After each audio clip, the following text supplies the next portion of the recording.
والدین کی طرف سے قربانی کرنا، نبی دو عالم صلی اللہ علیہ وآلہ وسلم کی طرف سے قربانی کرنا، بزرگان دین کے نام کی قربانی کرنا، صحابہ کرام کے نام کی قربانی کرنا، یہ جائز ہے، کوئی کرے گا تو قربانی ہو جائے گی۔ لیکن جو احتیاط کرنے والی بات ہے کہ جو قربانی کر رہا ہے کیا اس نے اپنی طرف سے قربانی کی ہے یا نہیں کی، یہ بڑی اہم بات ہے۔ آج کل اولاد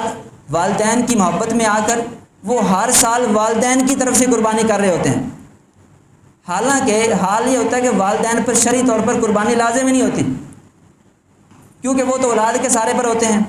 ان کے پاس اگر سیونگ وغیرہ نہیں ہے تو وہ مال کے نصاب نہیں، وہ صاحب نصاب نہیں، ان کے اوپر قربانی لازم نہیں۔ اور اولاد جو اپنا کماتی ہے، جن کے پاس مال دولت ہے، وہ صاحب نصاب ہیں۔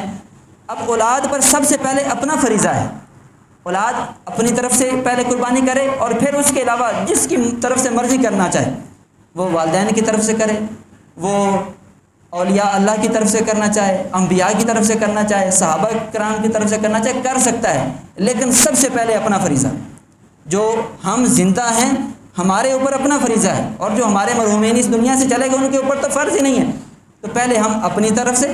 پھر اپنے جو بزرگان دین ہیں، جو مرحومین ہیں، ان کی طرف سے کر سکتے ہیں، ان کو اس کا ثواب ملے گا۔